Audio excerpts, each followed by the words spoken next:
there you can see the title, and I'm going to just start you off thinking about story.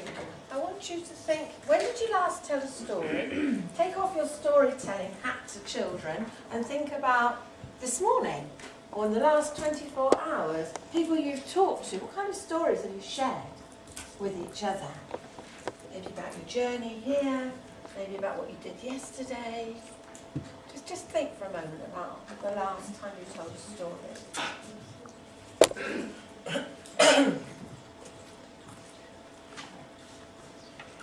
So, was there anyone who couldn't think of a story that they told to somebody? I didn't have any travel stories this time because Southern Rail treated me very well. On the other two occasions I've been here, my stories were definitely about travel. So, story, we're immersed in story, all of us. Whether it's in novels or films or TV and media, history, conversations with each other, the staff room, all the time we're versed in story. We spend a phenomenal amount of our lives following stories. Telling them, listening to them, reading them, writing them. They're the most important part of our lives. So it's very important it's the same for adults and children. In that binary that splits adult and child, we're united. This is because it's so fundamental to who we are as human beings. And this is from Christopher Booker, who wrote the book, The 7 Basic Plots. He's an Oxford Don. He spent a long time researching this book. Just have a little look at the quote.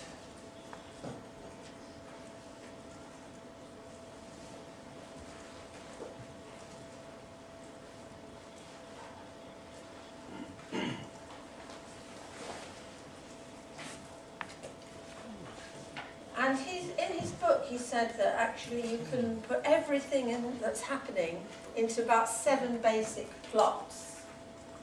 So we're going to talk about that more this afternoon when we look at the second, when we look at the much more practical applications of the sort of more theory stuff we're talking about this morning.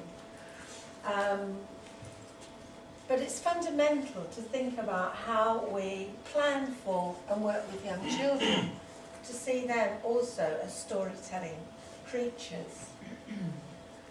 So, underpinning this is research that comes from psychology, linguistics, philosophy. There's business studies, law, right across the intellectual spectrum now. People are coming to see that narrative understanding is our primary meaning-making tool. We make sense of the world by imposing a narrative structure on it. And if we can't do that, it's hard to make sense. So, narrative is how we experience our lives, how we actually act, live and deal with time is through narrative. I mean, it is interesting how that's developed over... I worked on this for my PhD, which I finished in 1998, and there is a momentum gathering where narrative, particularly in research, for example, narrative research didn't exist, I don't think, in 1998, and now has become quite a respectable way of engaging in research. So what are the implications of this fact that we're storytelling creatures, that narrative understanding is our primary meaning-making tool when we're thinking about teaching? So it has really important implications for our planning and how we actually engage with the children. So Kieran Egan, who's a wonderful practical theorist, I think I like to call him, he said we should think about the curriculum as a story to be told, a story to be heard, a story to be created. So teaching and storytelling. So just to summarise what I've just said so far. So we're storytelling animals. We have a basic need for story to organise our lives. Children and adults are no different. we all need story. There's just a few ideas of authors there. So let's have a key question. What's the most important resource in any classroom, and particularly one with young children? Just take a moment to reflect on that. What do you think is the most important resource in any classroom? So I don't know what you're thinking. The Cambridge Review, do any of you, Cambridge Primary Review is the biggest review into primary education since the Plowden Report over 40 years ago. The most underpinned by looking at research which was conducted by coordinated by Cambridge, but by research universities contributed across the country. So they asked practitioners, you know, what's the most important resource in the classroom? So the word used most frequently by them is the word that I was thinking of, and I don't know if this will reflect what you were thinking. It's the word imagination. Children's imagination. And it's got a nice pedigree with Albert Einstein, and of course story depends on the imagination, because story, you can't do story unless you can imagine it. And we have a job. Our job is really, how do we feed children's imagination? And I'm constantly working with, I work a lot with Flying Start in Wales. Flying Start is the Welsh version of first, oh God, I forgot what it's called now in England. Sure Start, thank you. Head Start in America. It's a little bit different the way it's run in Wales. It's same as in England, that it's postcode lottery if you get to go free, but they do have mixed settings where they still exist. Both my grandchildren went to Sure Start settings, and it wasn't just children from poor socio-economic backgrounds, there were people who paid to go as well. It's mainly in children's centres. In Wales, they're all attached to schools, and it's a postcoded lottery. You have to have a recommendation, as well as living in a poor catchment area. You need a recommendation from a social worker or a health visitor, or somebody that deems the child is somehow at risk. So you bring together lots of children who teachers often describe to me as having no language, who don't seem to be able to play. And certainly we find that unless you feed these children with story and help them learn to play, it doesn't necessarily happen spontaneously, which it does for the majority of children. But these children doesn't seem to happen as spontaneously. So we do need to feed the children, and particularly when they're in settings where they're not got a range of children who are helping to feed them. You know, they learn most from other children, don't they? But in some settings you need more adult help. Okay, so how do we connect to stories? Well, obviously, as I just said, story does depend very much on the imagination. So, let's do it. Can you imagine a panda? Everyone can imagine a panda, and I read yesterday they're no longer endangered, so we've obviously been doing a good job of imagining pandas. But you've probably never seen one in real life. Some of you may have been to the zoo, but you've certainly been able to, you've seen them on television, I'm sure. What about your bedroom? Just imagine your bedroom. And what about a dragon breathing fire? Which clearly doesn't exist. Or does it? One 6-year-old said to me, well, we can't be sure they didn't exist. I said, because if we found the bones, they don't exist now, but maybe, and if we could find the bones, maybe we could prove it. So that nice idea that because another child said, if we know what a dragon is, if we can imagine a dragon, then they must have existed, surely. Where did it come from if they've never existed? when we all know what they are? Which I thought was, that's really interesting, isn't it, for a 6-year-old? So, imagination then, the story connection, central to all learning, and particularly powerful for young children when they're playing.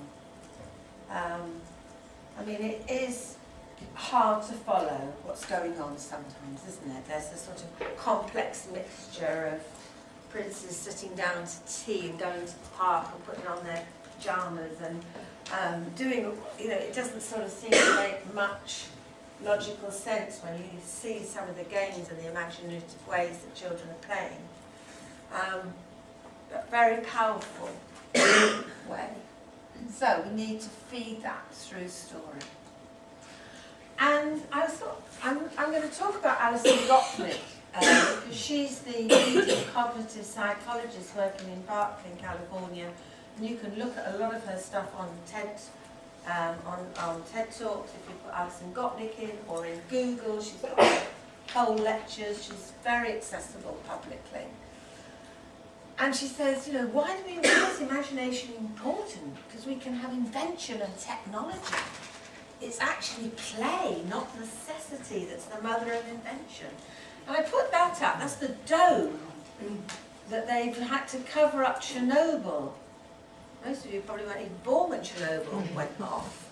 But that terrible nuclear explosion that endangered the world, which they threw some concrete on quickly, was about to, that concrete was only going to last 30 years. And they had to find a way of covering it. And there's a fantastic BBC documentary on the Chernobyl dome. They brought together the best scientists, engineers, mathematicians, social scientists. They brought them all together in a team, funded them from 30 or 40 governments, and they had to create this dome, biggest man-made structure ever. And they had to invent it as they went along. They had to creatively invent, because they came up against problem after problem after problem.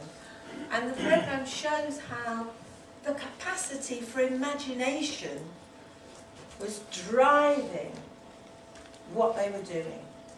Now we need to feed that imagination right from the word go. If we're going to produce people who can do something as incredible as this, which is actually going to protect the world for the next 100 years, then they'll need even more imaginative, creative people to find out what to do next.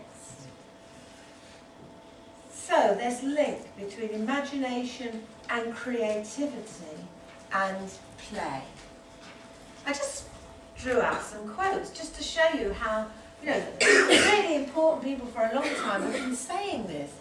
Abraham Maslow, I'm sure you all heard of his hierarchy of needs. Carl Jung, the great psychologist, psychotherapist, philosopher. Not sure I know who Fred Donaldson is, but I liked it.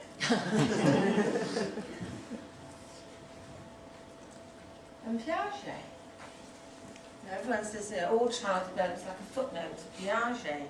Of course, we've challenged lots of the things that he said, but he said a lot of important things about the creativity of children. And I quite liked that. The creativity and invention that characterises children before they're deformed by adult society. I'm sure if I hadn't had it stamped out of me at school, I'd be much more creative than I am. I often feel that there's a lot of creativity just sort of got locked away somehow. So, imagination, creativity, the story connection. Stories equal thinking. They promote wondering. I wonder what that would be like. And of course they do all the things that the governments care about what we do. So, you know, it does all these lovely things for children, but it also fulfills the things we're meant to do. You know, stories engage you emotionally. you haven't got an emotional connection to a story, then you're not going to care about it. It's so sad. I can always remember my son when he first went to school when he was 4, and they gave him reading books, Janice and John. I can remember him looking at it and saying, "Where is Janet?" And she was, looking at John up the tree, and he said, "I don't care." And he threw the book across the room. Unless you've got emotional engagement. And my poor grandson, who's 4 and just started school in September, who was put on the cloud on the very first day because he didn't sit still on it. But on Friday, he got onto the rainbow. So, I'm on the rainbow today. Oh, good, what did you do? I did it at all. And I got on the rainbow. I mean, dear oh dear. But he's got good emotional engagement. I loved it when I took him. He also has to check in. He has to say he's happy or sad. Can you imagine if, as you walked in this morning, he gave you little name tags and you had to check in, you had his son, I would say, "Oh dear, over 30 of you are sad." So before we start, would you just like to tell us why you're feeling sad? And everyone else, do be aware today. Don't be unkind to them. They might cry because they're feeling sad. Can you imagine? But it's fine for 4-year-olds. So I took him to school and he looked at the little thing and he put his picture on sad, and then he moved unhappy. He then moved 3 of the children who were unhappy onto sad. And he looks at me and went, so I thought, brilliant. He's going to subvert this. So he's learning something from it, and not quite what they thought. So what do we get from stories? We get language acquisition, articulation. Well, I'll show you some videos this afternoon of children within an hour of having the story are wandering around going trip, trap, and the teachers are saying, "I can't believe it." And when they came in this morning, they definitely didn't have any language. That was it. They don't really have any language, and they were there. The Polish child, and the Arabic-speaking child, and the English, and the Welsh-speaking were trip-trapping. They support emotional intelligence. Stories that have got emotional engagement want you to think about, do I care about this mean, horrible troll who wants to eat me? Do I care about him or not? What do I think about people who are mean? Can you change people? Can mean people become kind? Those kinds of things where you emotionally engage with the characters in stories that we care about. And of course, exploration and understanding of concepts, and I'll talk about that again this afternoon. But all of our early stories are steeped in concepts, and that was where Piaget really was wrong. Young children can engage with abstract concepts, and abstract concepts are embedded in all those traditional stories, and they will explore them through their play. You'll see them acting them out. And so story gives us knowledge and understanding that's meaningful. It's got to be a good story, not Janet and John. So there's Alison Gopnik.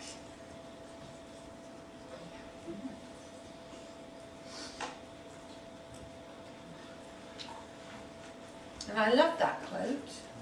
Isn't it true? Caring for small children is one of the most satisfying things you can do, but how do we keep this healthy attitude towards it in our competitive, outcome-orientated society? We just get so depressed. We're going around flying start settings with their checklists and their tool things, and they set up their tasks to observe whether the children are doing, meeting their targets and so on. Yeah, it's hard to keep a healthy attitude towards it in our current climate. So who's the child? So I use this metaphor of a carrot. So our work with children is a product of who we think the child is. So the child as carrot, it develops like a carrot, comes in on the thin end, and our job is to fatten them up.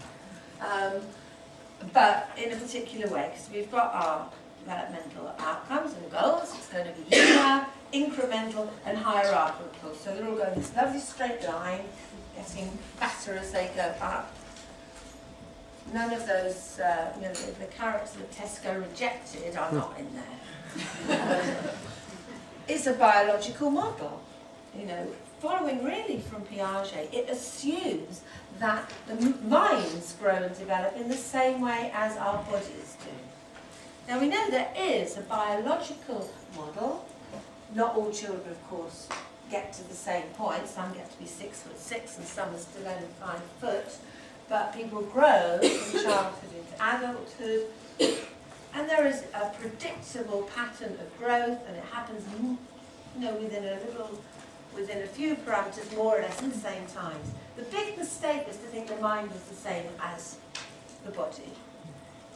It's not. The mind isn't like a physical growth thing that we can measure. And when we have attitudes towards children that thinks of them like carrots, I'm linking this to the work of Elizabeth Young-Rule, who actually, her name is on that book, isn't it? Whose book on childhood, she's actually a psychologist, and her work was with adults trying to recover from childhood trauma, really. And she talks about our attitudes. So the carrot model causes adults to have a deficit model of the child. So we talk about them in terms of what they can't do yet. Well, he can't do this yet, and he can't do that yet. He isn't writing his name, big worry. He's not sure about whether, not really clear about their colours yet. They need to work on these things. This model of what they can't do, rather than a focus on the amazing things that they can do. She would see this as childism, a prejudice against children by having a model of them which doesn't actually fit. And if you are a child that really doesn't fit with that model, how does that impact on the way you're treated, the way you feel? And oh, wonderful if you are one of the children that's working above the level expected. Or as in Wales we call it, are they bronze, silver or gold now? The child are actually supposed to be bronze, silver or gold. Goodness me. So it feeds prejudice against the child. Where you had a governor saying to me, we've got a couple of children in Key Stage 1 and they're going to really let us down in SATs. Are there ways you can just get rid of them? Because it really would be better if they left. Because we're going to be in trouble because we're not going to meet. So you've got discriminatory practices arise out of that. Schools start to say, well, we're not going to accept children with certain catchment. In the school where my grandchildren go, they went into special measures. So what did they do? They said, right, next year we're having one form entry only. The new superhead came in to get them out of trouble, and we will pick catchments. Now that cohort are going to be really good, and they're going to raise our standards of achievements. And that's what they did.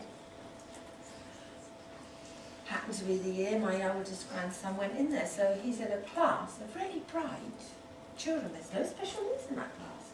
Amazing.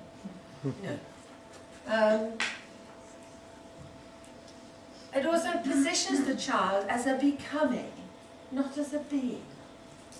They're always on the way to becoming something else. They're a citizen in waiting. They're on the way to adulthood through these measures, rather than seeing them as beings already, full human beings. And these attitudes prevent critique of developmental psychology and socialisation theories that are informing policy and practice, and therefore what goes on in settings and on training courses.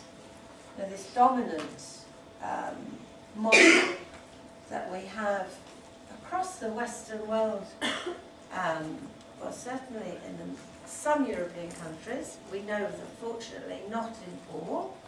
There are those shining beacons in Finland and Norway and Sweden, Scandinavian countries, that don't adhere to this and are bucking the trend. And that leads to what Miranda Fricker, who's a philosopher, calls epistemic injustice. So, childism is a socially structured prejudice that all children are subject to. So a deficit model of the child, which is socially structured. It's not something that exists in reality. It's something that we've constructed. So this renders children susceptible to identity prejudice. So when a child behaves in a particular way, I can see them going, I think it's on the spectrum. I think it's on the spectrum, yes. Or arrives in a pushchair, the mother's got a cigarette in one hand and her iPhone in the other. A child from, what chance has he got from this family? I hear it all the time, a sort of identity prejudice, which sees a child which fits into these sort of little boxes, and instead of seeing the child, you see either the condition or the family. And so when that child speaks or acts, it actually is filtered through the prejudices.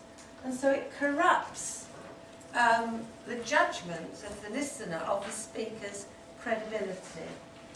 So if they say something that's perhaps really amazing, it may not even be heard, because, well, I wouldn't expect him to say that. Even the teachers who didn't expect the children to be able to, within an hour of a story, start trapping. I don't think they'll be able to do that. Or I don't think they'll be able to sit for a story. These children don't have much of a concentration span. They're not going to be able to sit on the carpet for very long. I'm meeting that kind of prejudice against children like this. I think it might work in private settings, but I don't think it will work here. And if you're not this credibility deficit leads to a lack of respect for the child and as a speaker. And this, Miranda argues, is wronging a child specifically in their capacity as a knower. Because you don't hear them, you don't listen to them, you're not really getting what they're saying or doing through their play. And she says this is an epistemic injustice. To be undermined in your capacity as a knower. Well, you can't really do that. Because I know the sort of person you are, you wouldn't be able to do that. And she says to be wronged in that capacity as a knower is actually to be wronged in a capacity essential to human value. So if you're not respected and not given credibility, what you know about the world is dismissed or not listened to or not even seen, then that's to be wronged in your capacity as a human being. And I think children, Edward's already had this. They're already talking about, is he going to be ADHD? He's 4 and he doesn't like to sit. He's a summer baby. He already knows that against the children that sit, he's deficit. He knows that.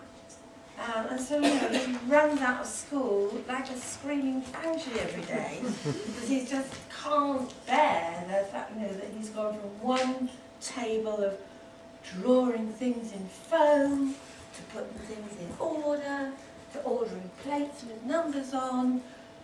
He's not interested, but what he's interested in, that's not going to be allowed in that classroom because he's got to sit and do. So his capacity as a knower, which is huge, I mean, before he was 4, we were doing the story of Jack and the Beanstalk, and he said, I want Ninja Turtles in it. I said, okay, Ninja Turtles. Where are they coming in? He said, at the end. So I said, so the story's the same up until the end? Yes. So we're doing, the going up and getting the gold and going up and getting the chicken that lays the golden eggs, and he's going, don't forget the Ninja Turtles. I won't. So we get to the bit where he's got the harp and Jack's running with the harp and the harp's going, save me, save me! And the giant's coming. He said, now, the Ninja Turtles now. I said, okay, what happens? He said, Leonardo comes with his sword, chops the giant's head off. Oh, my daughter's not going to be happy about that. She's already saying, I think some of these stories are just too violent. And I went, oh, what happens then? He said, Jack's father steps out from inside the giant. I went, what? Now, I think his teachers will be amazed that at 3 he was saying that. It wasn't that surprising when I thought about it, because he knows about Red Riding Hood and wolves coming out of bodies, and he knows about the 5 little kids where the wolf eats them up and they pop out. He's been doing Jonah and the Whale in his nursery school, so it's not surprising he's making these connections.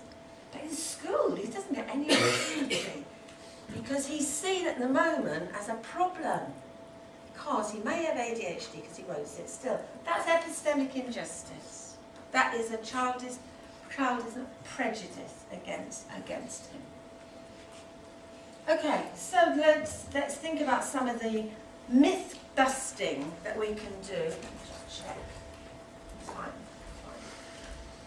So I said earlier, Kieran Egan, I really like him for teaching a storytelling person. He's got a lovely book called Getting It Wrong from the Beginning, which is a critique of understanding your child development from the beginning. So the first thing he says, one of the myths, learning goes from the concrete to the abstract. And most early years practice is based on the idea that learning is concrete first and then it moves to the abstract. He says that's completely wrong. Small children are very capable of dealing with the abstract, Is Peter Rabbit concrete or abstract? I mean, children have no difficulty, do they, imagining rabbits wearing clothes and shopping. I'm running around. No one says, excuse me, Peter Rabbit. He's a rabbit. He doesn't do that. And he doesn't talk. Of course they don't say that. That's an abstract concept. You can imagine a rabbit doing those things. And what about the birds who say, Peter, Peter, come on, escape from that gooseberry net in Mr. McGregor's garden, you can do it. It's quite abstract, these ideas. Or the anxiety felt by Hansel and Gretel as they're lost in the forest. It's not concrete. And children's got a really good grasp of symbols by 4. These are abstract things. Symbols are abstract. And if you think about symbols linked to metaphor, and no 2-year-old, I've been doing a lot of work with 2-year-olds in the last couple of weeks, no 2-year-old has said to me, that piece of blue cloth on the floor isn't actually a river. And I've had all sorts of bits of green as fields. No one has said that plastic dome that you've just said is a field isn't a field, there isn't any grass. No, they don't, because they're really good at saying that this bit of plastic here actually is not a bit of plastic, it's sweet green grass. And the billy goats really want to eat it. Complete acceptance. Now, these are abstract things. Okay, learning goes from the simple to the complex. He says, no, that's wrong. If you think about the complex rules of language, and social interaction that the child by the age 1 is able to grasp when, you know, lots of adults can't work out, you know, we were here today, oh, let's get someone to come and help us get this working. What does that mean? Oh, God, this is a password, oh, we're not meant to have a password. You know, I mean, start with what they know and build on that. You said, no, that's wrong. Children's minds are full of monsters and dragons, middle-class rabbits, titanic emotions. They're not full of the concrete, the everyday, what they know. They're much more interested in the fantasy than they are. Would you agree? So these central tenets that came from Piaget, actually, he's challenged them. Build on the distant and the different, the fantasy and the imagination. If you really want to engage them, if you want to get that affective engagement, the emotional thing, that's what they're interested in. So that's little. What are you, Edward? I'm Little Bat Riding Hood. So a little summary. Children's emotions and imaginations are very powerful. I mean, emotions are titanic, aren't they? I mean, you know, you're in floods of tears one minute, aren't you? And then you're fine the next, you don't even know what was going on. You know, you're so angry that somebody has taken your toy and that you're playing quite happy. It's a huge roller coaster of emotions. The children can access the abstract world through story, fantasy, and metaphor. You don't have to wait for them to get older. And they do this through play. That's the work of children. And playing with fantasy requires imagination, gives birth to creativity. So when they can grow up and build domes for us. Okay, so what's a new model of the child then? Not the carrot model. This is the ginger model. So there's no beginning and no end. They sprout in all different directions at different times. You get they're in different shapes and sizes. No ginger, so this is the child actually doesn't develop like a carrot. It develops like a piece of ginger, shooting off in all directions in unexpected ways. And it's incoherent, it's discontinuous, it's not orderly and predictable. No two children develop the same, and it's unfortunate that often they'll have developed well above what our little tick list says. You don't even notice it because it's above, they can't do this, so how would they be able to do that? So often they can do that, but they can't do the sort of simple things. So we miss it because it's not on the right part of the chart. And of course it's influenced by intersectionality. It's influenced by gender, by class, by ethnicity, age, ability, disability and experience. Of course that all impacts on how this child is gendered. So we need to know and understand where the child is coming from. So the implications.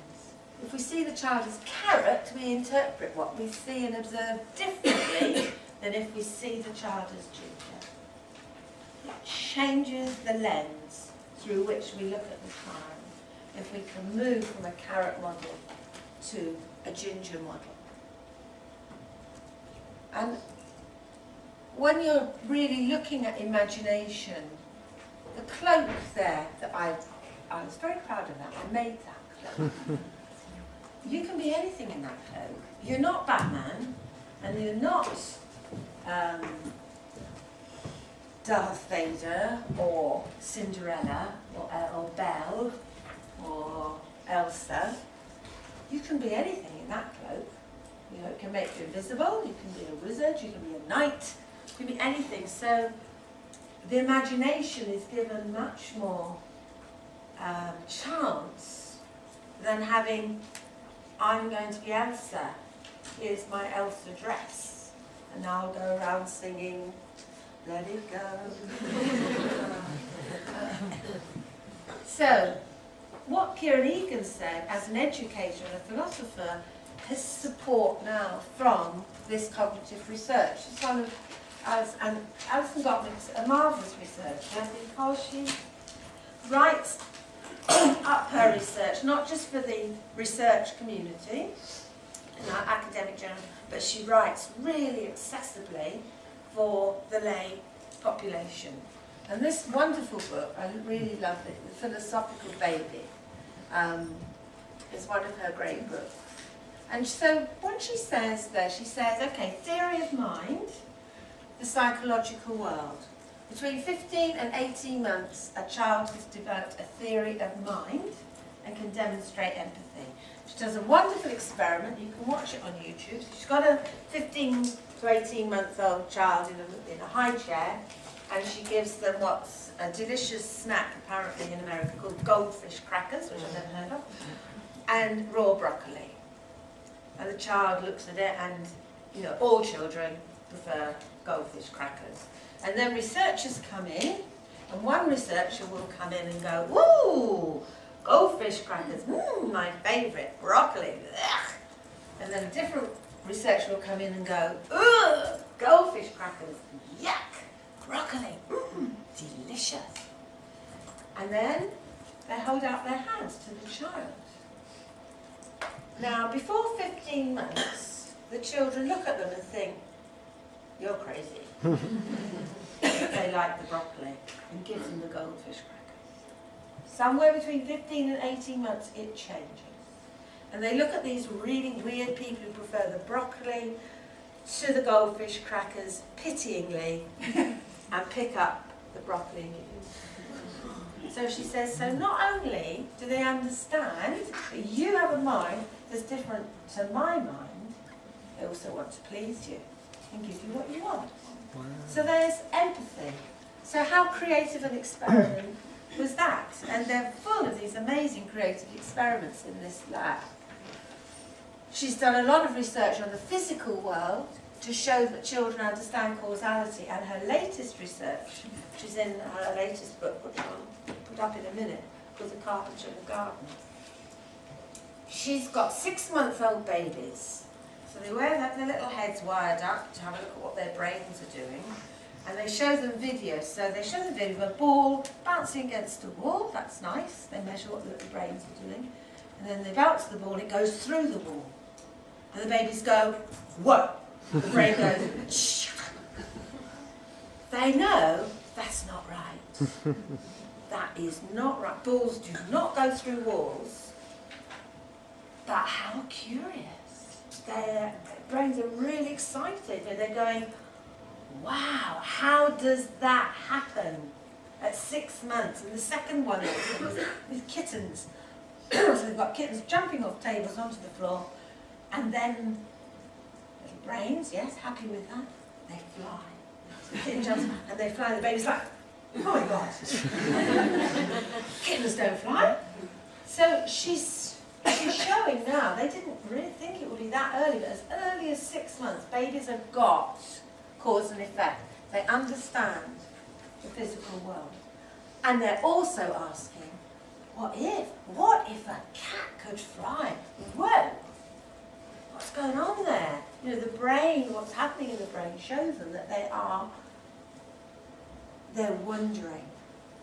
So we've got this great capacity for understanding mind, cause and effect, and asking, ooh, I wonder why that's happening. Really much, much earlier. They're now doing research with babies in the womb, and they think some of this stuff is already in place. So, it's just a quote from her work on empathy. So, they're going beyond. They've gone back even before the 15 to 18 months now and seen that babies of 14 months will show empathy very early on. So back to Kieran Egan. So he says, what are the tools, what are the cognitive tools that we use to understand the world. And before we've got language, he talks about the somatic, which is the physical body. We learn about the world through the physical body. And you can see from Gottlieb's work that the children are very interested in kittens that fly and balls that pass through the world. They experience the world through their bodies. But he said once language comes, that's the really powerful tool. And the ones we're working with when they're around 2. So it's language that shapes that pre-literate child. And story is one of the keys. They experience language through story. And my youngest daughter's got lots of friends who have started to have babies, and so we go and visit them, and she says, do that thing, do that thing. So they have a 6-month baby sitting on a sofa, and she'll say, tell them a story. And it's never failed yet. You start to tell them a story, and they're alert straight away. The pattern, the rhythm, the repetition of the story, the 6-month-old baby is immediately engaged. Story has a huge power. It's not surprising if you look at evolutionary psychologists. You know, we've been telling each other stories ever since we sort of started to speak. Right. So I mentioned what it is about stories that really attract the children. I will talk about more. So, very briefly, to summarise what I've been saying there.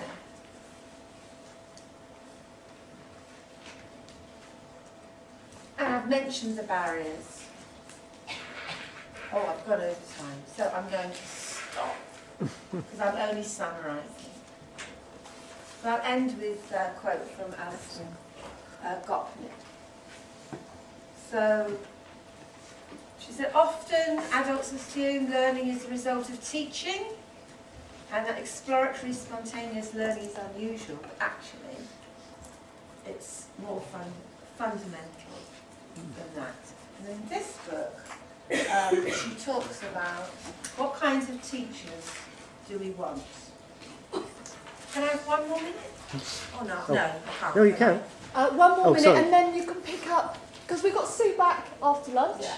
So, okay. So basically she says, there's 2 types of teachers. A carpenter, so that metaphor, carpenter's job is to imagine what the final product is going to be, shape the material, and get there. And judged by the quality of the finished product. Does this chair work? Is it very good as a chair? But what we want, she said, is the model of a teacher as a gardener, where the job is to create a protective and nourishing environment for the plants to flourish, allow all sorts of unpredicted outcomes and different kinds of plants to flourish in the garden, and is judged by the flourishing of the plants rather than any preconceived outcomes. And so I'll leave you with what she says, and I'll leave that. Okay. So we've got carrots and ginger, we've got carpenters and gardeners. So hang on to those metaphors.